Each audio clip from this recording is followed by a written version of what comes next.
Hola, hola amigos, ¿cómo están? Mi nombre es Javier Puente del Colegio de Ingenieros SIGMIPA de la Sociedad de Ingeniería del Ecuador, de Máster Proyectos de Ecológica y también de lo que es CONACE Chaplin Internacional con código en Naciones Unidas. Sí, estamos aquí en este su programa Eco Reciclaje que se transmite todos los días miércoles, en este caso a las 20 horas y estamos con un gran compañero, colega y amigo, Marcelo Larrea, quien es periodista, también un colega, especialista en economía, filosofía y demás temas también. ¿Cómo está, estimado Marcelo? Muy buenas noches. Buenas noches, Javier. Muy grato para mí estar contigo esta noche y lo propio con la distinguida audiencia que sigue esta iniciativa de radio comunitaria alternativa, a la cual quiero desearle el mayor de los éxitos, el mejor viento y la mejor mar para su navegación. Así es, y bueno, en este caso agradecer de tu tiempo también para compartir con la comunidad temas de suma importancia para el país y, ¿por qué no, en este caso para el mundo? Porque nos involucra realmente a muchas naciones en términos de conservación y demás, ¿no? Y pues en ese sentido también quiero agradecer a todas las personas que nos miran atrás de esa pantalla y que nos siguen fielmente todos los miércoles.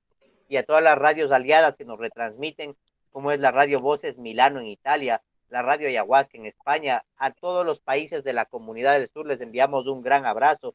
A la coalición de medios digitales Ayu Comunicaciones, que está rompiendo cercos, a la radio La 593, la radio del pueblo en Calderón, a la propia de Paján.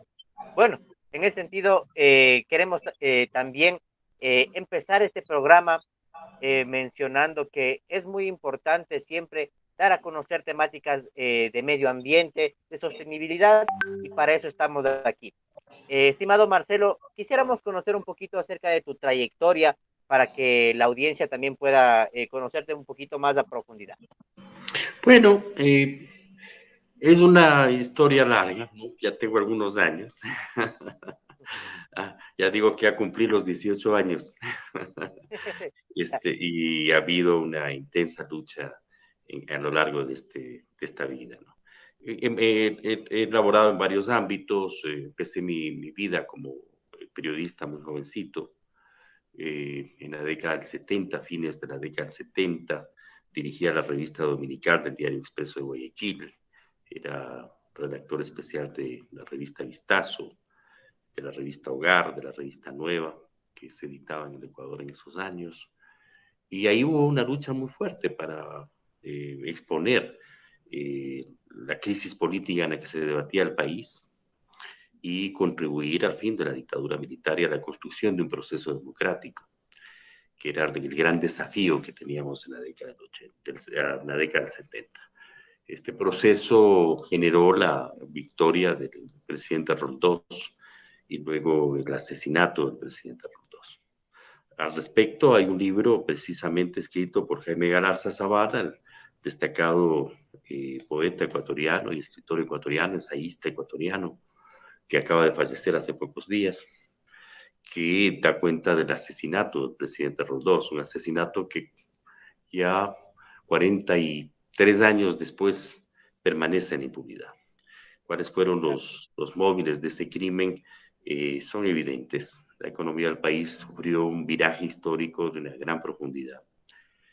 Pasamos de un proceso de construcción de una vigorosa economía que se había venido gestando desde la década del 50, que se basaba en la perspectiva de la sustitución de importaciones y el fomento industrial, la generación de empleo, la protección de los derechos de los trabajadores, el fortalecimiento de la seguridad social, a una estructura económica que pasó a transformar la economía en rehén de los intereses del capital financiero nacional e internacional y a la acumulación de una gigantesca deuda externa que hoy está ya pisando los 80.000 millones de dólares, que hipoteca las posibilidades de crecimiento y con ellas el bienestar y las condiciones de vida de todos los ecuatorianos. Creo que debemos hacer un juicio sobre todos estos 40 años de experiencia para poder abrir el camino hacia una transformación que el país requiere, al derecho de los pueblos a decidir por sí mismos su destino y que este no sea decidido por pequeñas cúpulas de los grandes intereses financieros transnacionales y sus aliados locales.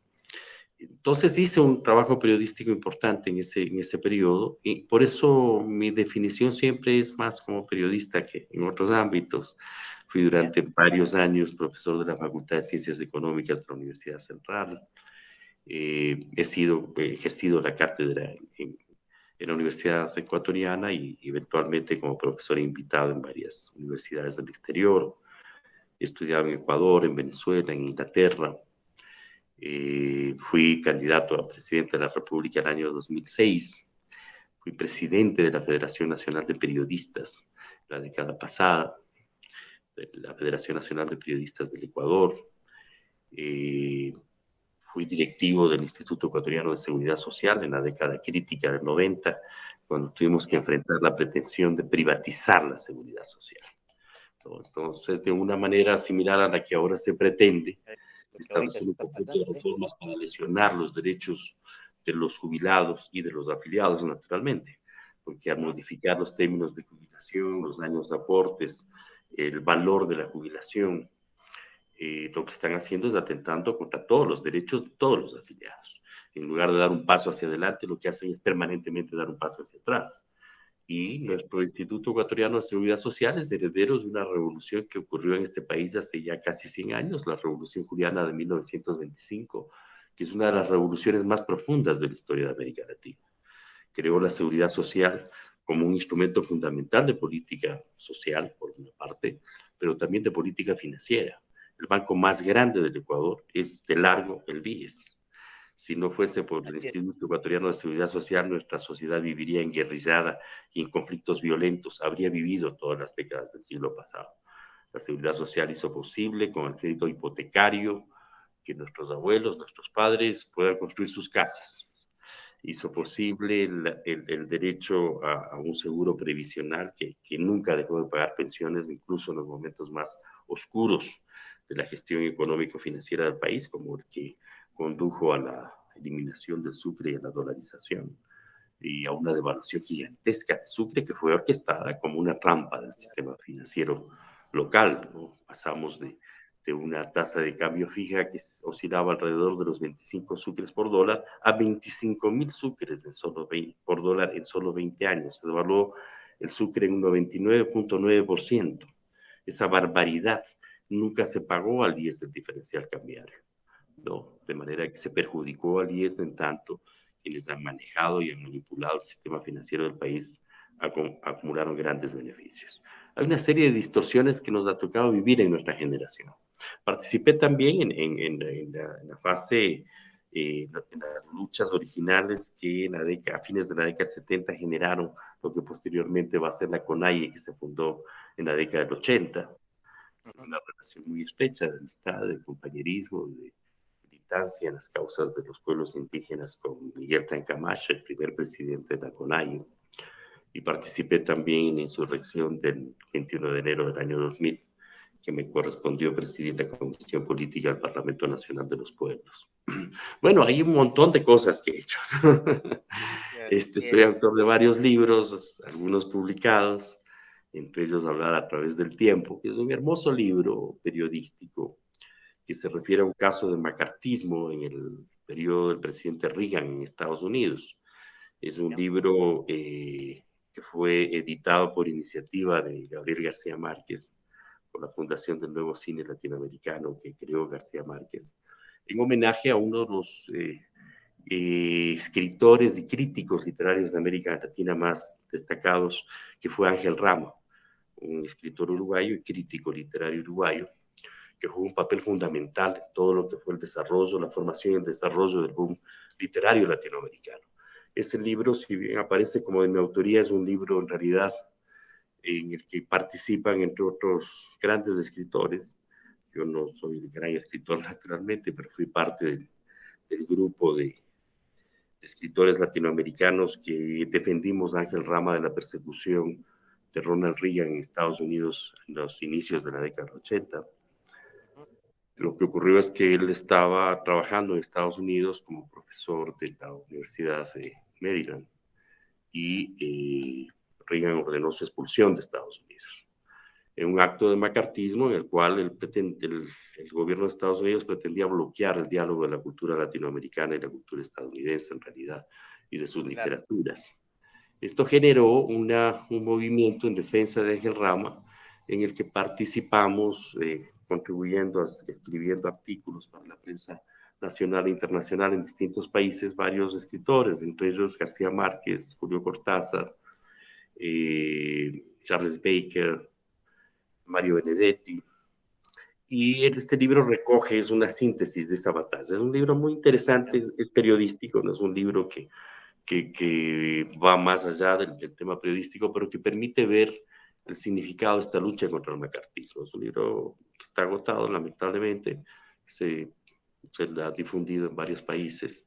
Es uno de los libros que he escrito, otro se llama La historia no termina, que es un libro que observa la evolución del proceso de derrumbe de la Unión Soviética y de Europa del Este, ya, de la ujú, crisis que se genera en la década del 80 con el derrumbe, con la reforma que inicia Gorbachev y la apertura a los procesos de restauración del capitalismo en la Unión Soviética y Europa del Este, que analiza además los procesos de descolonización, el problema palestino, el problema sudafricano, la batalla de Mandela, la batalla de la FAD,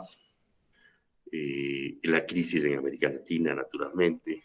Es un libro bastante interesante, la historia no termina, es un libro que está editado mucho, se ha agotado mucho también, ahora claro. está agotado también. Bueno, entonces sí, he hecho una labor de esta naturaleza a lo largo de mi vida en distintos ámbitos, tanto en el ejercicio profesional del periodismo como en mis estudios económicos, Así eh, es. con Y los en este cuales, caso, sí. estimado Marcelo, eh, ¿qué sería lo que tú crees que considerarías las experiencias más bonitas que has tenido en el periodismo y también las experiencias tal vez incluso de terror que has tenido en el periodismo? Porque justamente hay esas dicotomías en esta noble, digamos, profesión de informar a la ciudadanía, que en ese sentido es muy importante y enriquecedor el conocimiento como tal. Bueno, el periodismo es fascinante, ¿no? Ujú, Ahora nos tocó hablar de una u otra manera de Gabriel García Márquez y de su presencia en la literatura latinoamericana y además nos defensa los derechos de los latinoamericanos, pero él acuñó la frase de que el periodismo es la profesión más maravillosa del mundo, ¿no? El periodismo es un instrumento que permite a la sociedad conocerse a sí misma. Es como el cerebro colectivo, así es. mediante el cual la sociedad se informa, se analiza a sí misma y abre sus caminos y derroteros. Hay mucho que hablar en este ámbito. He trabajado Y por el durante... medio justamente de ese autoconocimiento también se va planteando un reconocimiento también hacia futuro que cambia justamente la parte cultural y social de nuestras comunidades, ¿no? Vamos haciendo en torno al medio ambiente en el cual nos vamos desarrollando también un nuevo contexto social y cultural, ¿no? Y que justamente el periodista, el comunicador tiene esa noble tarea, digámoslo así, de dar a conocer justamente lo que se está desarrollando en los diferentes ámbitos. Y Aquí pues ahí tengo unas anécdotas muy chéveres que contarte, ¿no? Pero claro, habríamos preparado esta entrevista para poder sintetizar algunas cosas. De mi experiencia personal hay muchas cosas, pero me viene a la memoria la última entrevista que concedió Velasco Ibarra, ya, me concedió a mí. Yo apenas tenía 19 años de edad. Y es una entrevista espectacular. Espero que se edite ahora en la forma de folleto. Se publicó en esa época en el Diario Expreso de Guayaquil. Después de ya, alguna década o más, la reprodujo parcialmente el diario La Hora de Quito. Y es una entrevista que permite ver el personaje histórico, ¿no? Y además sus señales hacia el futuro, ¿no? En esa época todavía no había triunfado la revolución sandinista en Nicaragua, había una intensa lucha del Frente Sandinista, una lucha armada frente a la dictadura Somoza, y Velasco felicitaba y saludaba y advertía la victoria de los sandinistas. ya, Lamentablemente, claro, el mundo ha pasado mucha agua debajo del río y hemos visto lamentablemente cómo han abandonado los principios que gestaron esa revolución contra el somocismo y que abrieron la expectativa en toda América Latina del renacimiento de los sentidos que inspiraron a Sandino en la lucha contra la manipulación imperial extranjera en Nicaragua, por ejemplo. Es una pieza periodística de las que he producido muy importantes. Hay otra que me acuerdo ahora que es también una entrevista al expresidente Alo Plaza, cuando estaba en curso un fraude electoral para impedir la elección del presidente Roldós. Yo igualmente era un periodista de 18 años de edad, muy jovencito, ya, en el ejercicio profesional, y esa entrevista provocó la crisis y el colapso del Tribunal Supremo Electoral que estaba organizando el fraude electoral. Y fue ya, deliberadamente hecha para generar ese resultado, y lo obtuvimos. Y ya, la pretensión de excluir a Roldós del proceso electoral fue vencida y Roldós ganó las elecciones presidenciales. Una entrevista muy, muy interesante y que tuvo un impacto muy fuerte en ese instante, ¿no? Generó el colapso del Tribunal Supremo Electoral por las circunstancias de ese contenido. El periodismo es muy poderoso cuando dice la verdad, ¿no? Y es un así es. fraude Y cuando justamente falsifica. eso es un tema que quisiéramos abordar y aprovechando justamente que en este programa topamos temáticas justamente ambientales y demás, conocemos que tú también liderabas lo que es la parte de esa protección, digámoslo así, a las 200 millas marinas que realmente se han visto en este caso reducidas en cierto punto a mucho menos, ¿no? Y que muchas de las personas incluso ni siquiera tienen conocimiento del por qué justamente esto de aquí genera grandísimos impactos ambientales, grandísimos impactos económicos y sociales en la comunidad ecuatoriana, ¿sí? Desbalances súper grandes en cuanto a los compañeros que se dedican a la pesca artesanal, por ejemplo, compitiendo contra buques de fácilmente 100 millones de dólares, los cuales van a consumirse todo lo que existe en el mar y ellos van a terminar sin recursos para lo que realmente lo han venido haciendo de una manera sustentable y sostenible. Entonces yo creo que en este caso vamos a ir a un pequeño corte comercial y después del corte justamente quisiéramos tratar este tema contigo que es muy álgido y muy importante para la comunidad. Con todo gusto, Javier, claro que sí. Muchas gracias. Vamos a un pequeño corte comercial y ya volvemos.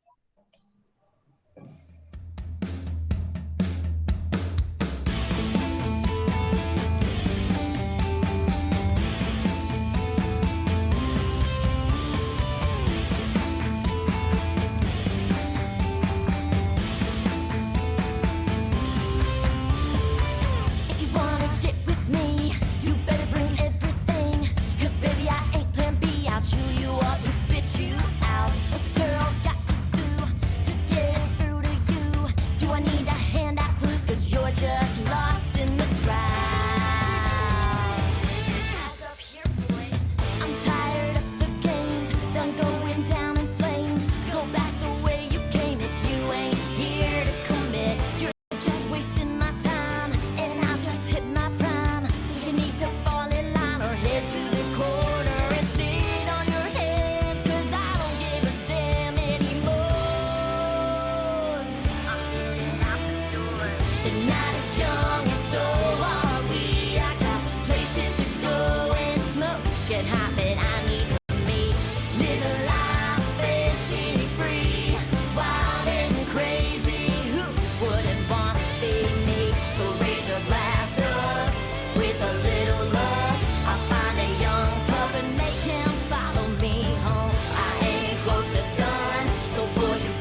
Hola amigos, ¿cómo están? Seguimos aquí en su programa Eco Reciclaje que se transmite, recuérdelo, todos los días miércoles a las 20 horas. Y pues estamos aquí con nuestro gran colega, compañero y amigo Marcelo Larrea, quien es periodista, quien es filósofo, escritor también de varios libros y un gran activista social de nuestro país. En ese sentido, estimado Marcelo, quisiéramos justamente profundizar un poquito en el tema de qué significa para el Ecuador esta adhesión que se dio en el 2012 a la Convemar, qué pros, qué contras son los que existen como para que la comunidad también pueda conocer estos temas, porque realmente no hay muchos espacios donde se pueda dar a conocer y es necesario realmente esta actividad. Bueno, la adhesión a la Convemar en el año 2012 generó por lo menos tres problemas graves para el Ecuador. El primero es la reducción de su mar territorial de 200 a apenas 12 millas. La reducción de este mar territorial implica la pérdida de más de 1 millón de kilómetros cuadrados de mar territorial, una superficie equivalente a 4 veces del territorio continental. La soberanía territorial marina ecuatoriana, construida a lo largo de la historia y de la historia republicana, empieza mucho antes de la formación de la República, pero en la historia republicana, el Ecuador establece categóricamente soberanía territorial marina del mar que va desde el continente hasta las islas hoy conocidas como Galápagos, en esa época el archipiélago de Quito. Cuando el presidente Flores en 1832 establece la soberanía sobre las Islas Galápagos, lo que hoy son las Islas Galápagos, cambia el nombre del archipiélago de Quito por archipiélago de Ecuador, y había nacido la República de Ecuador y había desaparecido la Real Audiencia de Quito. Ahora pensamos que Quito es solo la capital de la República. Esta es una visión falsa. Quito es todo el territorio continental y ese territorio iba desde el archipiélago de Galápagos ahora hasta el Atlántico, según reza, por ejemplo, la cédula real emitida por el rey de España en 1563, que establece que los territorios de esta nación del centro del mundo se extienden hasta el Atlántico. Y en esa declaración de Flores, en consecuencia, el Ecuador asumió una soberanía territorial sobre 525 millas, porque el argumento que Flores establece para establecer nuestra soberanía sobre las Galápagos es que ellas se encuentran en las aguas adyacentes al territorio ecuatoriano.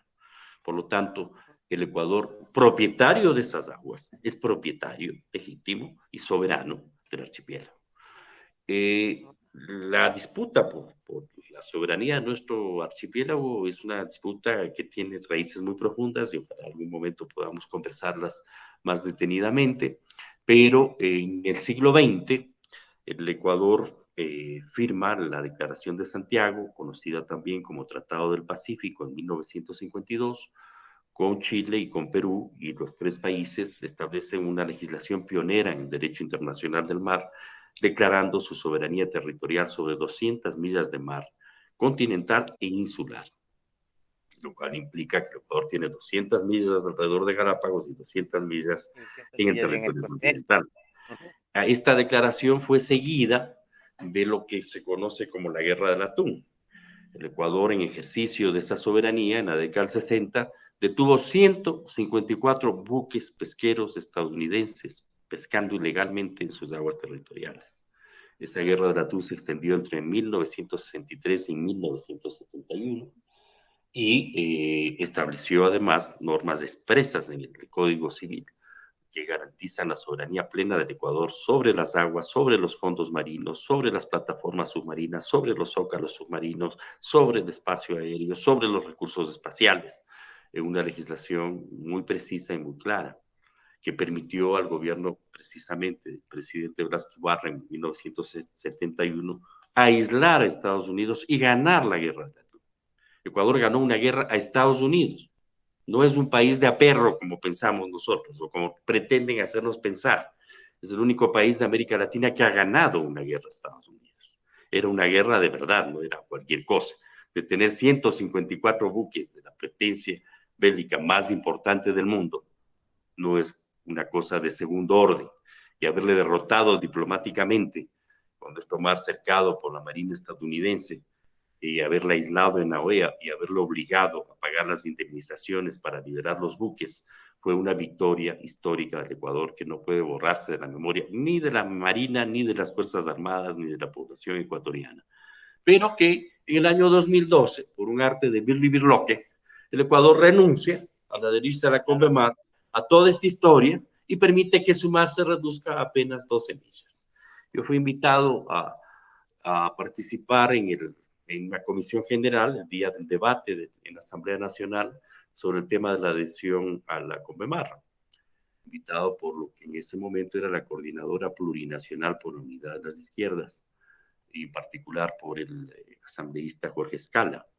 Hizo una exposición en la Asamblea Nacional indicando que los derechos ecuatorianos sobre su mar territorial son inalienables, no son una declaración unilateral de la República de Ecuador, son plenamente reconocidos en el derecho internacional y mundial. La Declaración de Santiago y el Tratado del Pacífico está plenamente registrado en las Naciones Unidas y goza del estatus de un tratado internacional válido, y no tenemos por qué renunciar a nuestra soberanía territorial marina sobre las 200 millas de mar. En esta Tomando en intervención cuenta, advertía que si esto ocurría, perderíamos ese millón de kilómetros cuadrados de mar y abriríamos las puertas de nuestro mar para las operaciones de flotas pesqueras extranjeras, transformándola a nuestro mar, que es el mar, tal vez el mar más rico del mundo, en el centro de confrontación entre los intereses de las distintas potencias mundiales de la pesca. Y lo hemos sufrido estos 11 años.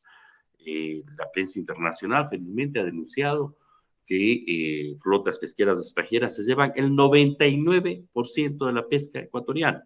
¿Pero qué es el 99% de la pesca ecuatoriana? Esos son por lo menos 20 millones de toneladas al año, ¿ya? reconocidas por los defensores de la CONVEMAR. 20 millones de toneladas es una cifra insólita. Claro. No, yo no sé si es Pongámosle, el equivalente a un pichincha de peces o a un chimborazo de peces que se llevan exacto, todos los años, ¿no? pongámosle un valor de $200 a esa, solamente bajo, ¿no? De Uh -huh. $200 a cada tonelada, bajísimo a ese valor. Entonces, No, sí, una tonelada de peces, el valor ponderado mínimo de esos 20 millones de toneladas que se llevan es de 100.000 millones de dólares. Sin embargo, gritan cuando se plantea que claro, se suspenda la extracción petrolera en el Yasuní porque supuestamente nos va a dejar un ingreso fiscal de menos de 1.200 millones de dólares, que en realidad son 140, pero frente a este saqueo de 100.000 millones de dólares no hay una voz de ninguno de los economistas sabios del país, ¿no? Que diga qué es lo que está pasando, que siquiera se preocupe por la gravedad de este tema. Y por el contrario, se auspician decisiones tan absurdas sí. como ¿Cuál esta sería de en la este emisión caso, de los estimado bonos de sur. Marcelo, disculpa que te corte, cuál sería en este caso una acción? Porque justamente en el programa lo que buscamos nosotros es que se mencionen ciertos problemas, pero que también intentemos brindar ciertas soluciones. Conocemos que la Constitución e incluso en este caso resguarda la irreductibilidad del territorio, tanto del territorio ecuatoriano, ¿verdad? Y nosotros podríamos en este caso, con las nuevas autoridades y demás, promulgar tal vez una salida de Ecuador de la Convemar para recuperar ese mar territorial que es supremamente importante, ¿sí?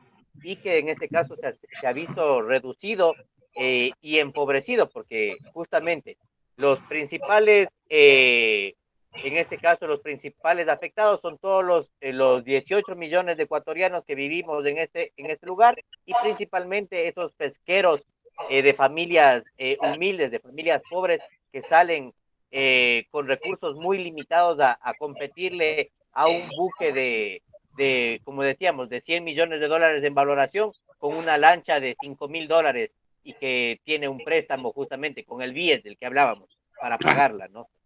Bueno, aquí tienes tú un tema, si el Ecuador debe salir de la CONPEMAR cuando antes, pero este es solamente uno de los graves temas, al que Así nos es. hacemos referencia. Nos están quitando 1 millón de kilómetros cuadrados de mar territorial, nos están quitando, están abriendo las puertas, como ya ha ocurrido, a la pesca gigantesca de las flotas pesqueras extranjeras. Vienen con aviones tipo portaaviones que tienen una capacidad de carga de 750,000 toneladas a operar en las aguas del Ecuador. Pero además de esto, esto implica la renuncia a nuestra soberanía sobre la cordillera submarina de Manta.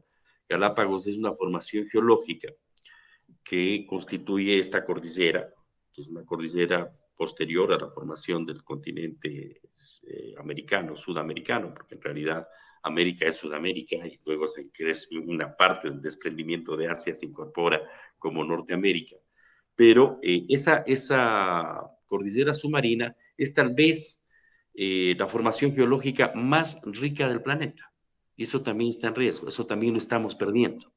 Estamos Ujú. perdiendo nuestros derechos sobre el espacio aéreo. O sea, pueden Claro, venir aviones a bombardearnos a 12 millas de distancia, 12 que apenas kilómetros, son 18 exactamente. kilómetros, y situarse en nuestras costas y hacernos pedazos. Eso, desde el Así es, punto de vista militar, es absolutamente inadmisible, aparte de toda la lesión económica que contiene. Sobre claro. nuestros derechos espaciales, el Ecuador es el país del centro del mundo. Los derechos espaciales del Ecuador son los más importantes del planeta. Y también nuestros derechos de defrontación sobre la Antártida. Ahí perdemos también más de 300,000 kilómetros.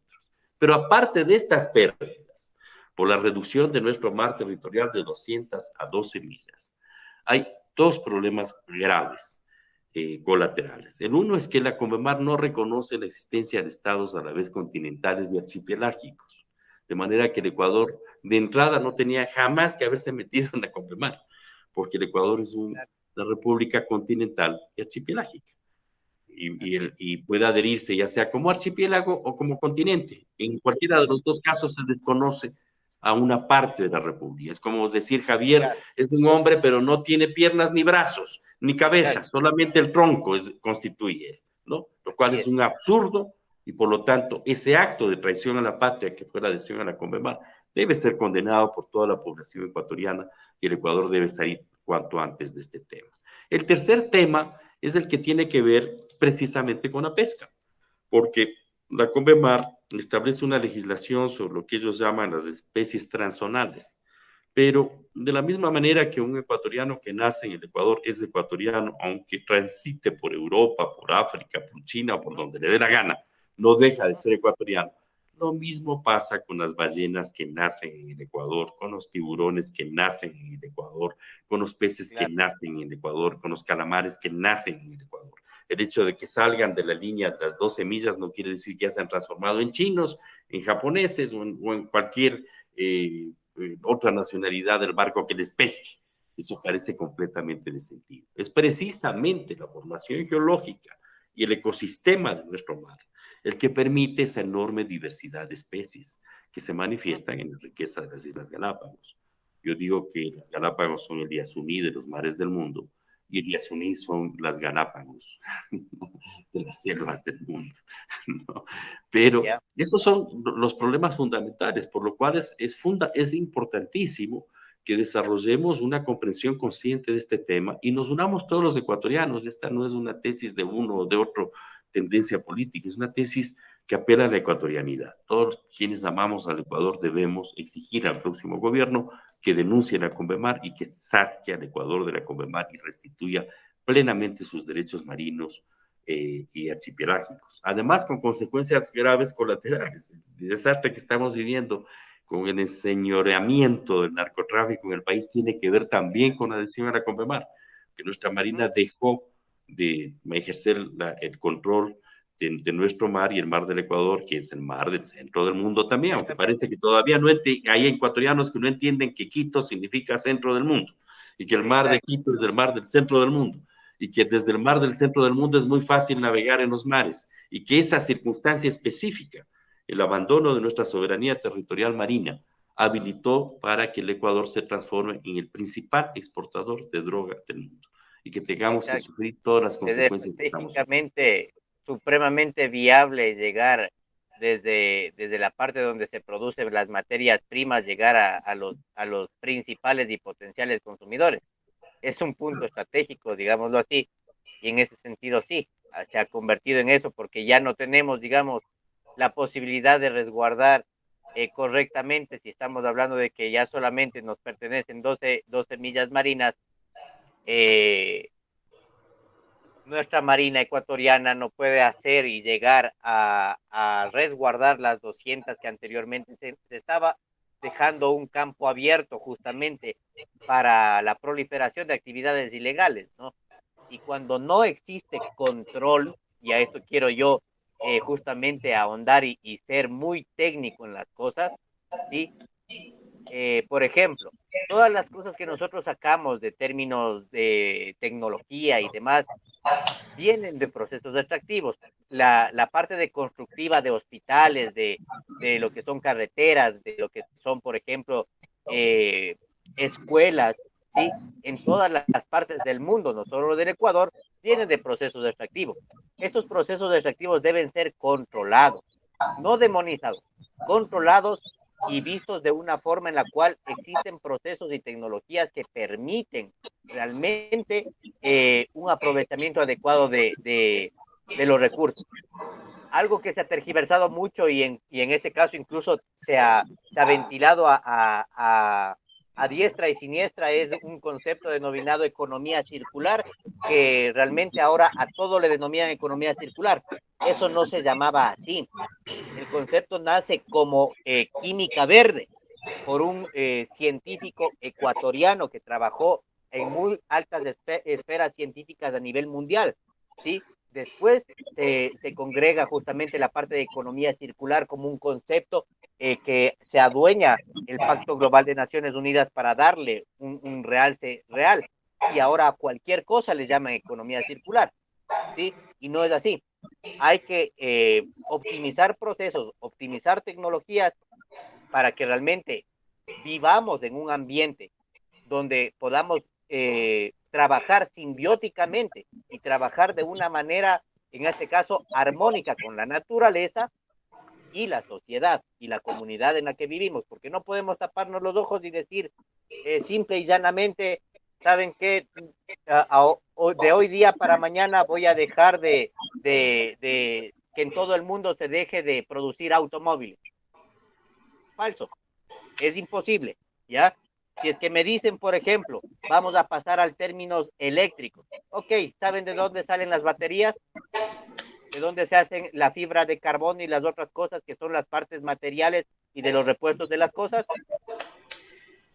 ¿Sí? Entonces, hay que trabajar con ciertos discursos que sean adaptados a la realidad y que las personas tengamos un concepto técnico real. Para que ese concepto técnico real llegue a información en los oídos de la gente de a pie, que vamos todos los días en un bus escuchando, y que en ese caso, por ejemplo, simple y llanamente nos llevamos a la mesa, digámoslo así, cosas que a veces incluso son simples modas. Por ejemplo, yo te pongo un pequeño ejemplo, mi estimado Marcelo. A nivel de municipalidades, se ha realizado un montón de cosas que sí, que el compostaje y demás.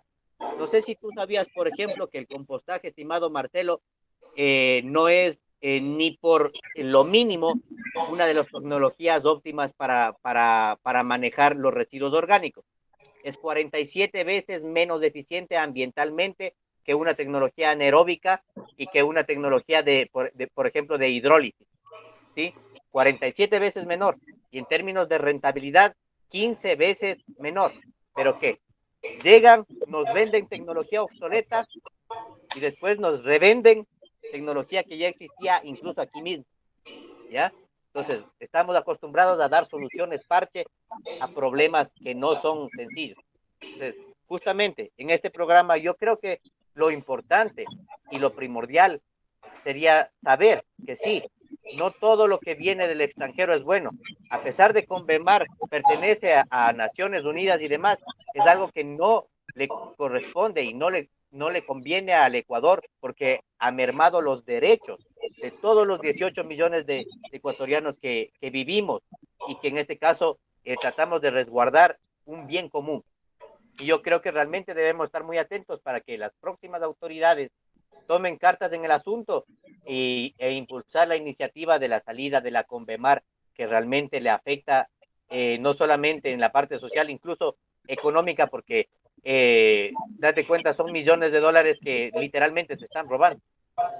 Las cifras de equivalente al Producto Interno Bruto del país. O sea, Así es, todo un así Producto es. Interno Bruto del país se llevan estos barquitos, gigantescos barquitos.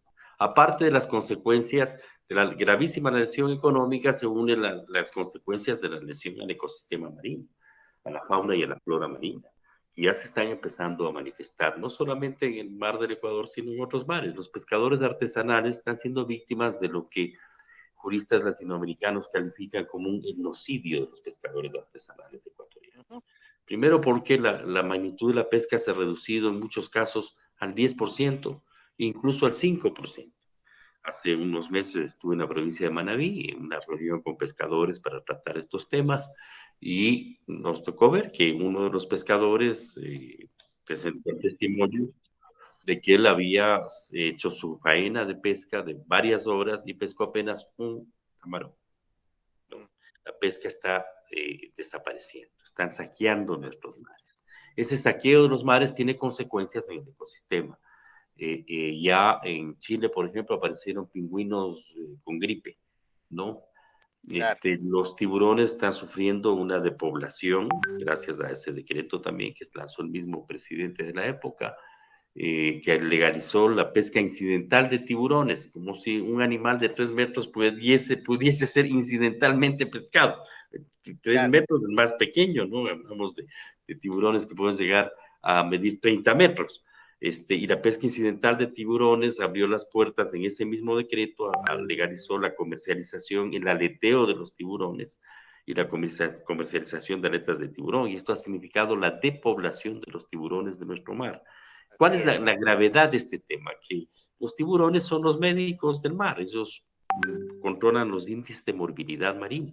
Si ellos desaparecen, los índices de morbilidad marina van a incrementarse y ya se están incrementando con Y consecuencias fatales. se Entonces genera justamente necesitamos un tomar desbalance grande. el toro por las astas, derogar ese decreto que legaliza la pesca incidental de tiburones, derogar el decreto mediante el cual el señor Correa se dirigió a la Convemar, restituir nuestra plena soberanía sobre nuestro mar territorial y sobre las Islas Galápagos, y hay que derogar otros más que los que acaba de emitir el señor Lazo, ese 735 mediante el cual cede soberanía, se cede soberanía a un trust financiero domiciliado en un paraíso fiscal en Delaware, en Estados Unidos, ¿no? Exacto. No tiene que rendir cuentas del Ecuador, sino a un paraíso fiscal, que es el paraíso fiscal. Básicamente, todos los ecuatorianos vamos a terminar pagando una deuda que existía a otro lugar a panas de políticos de turno.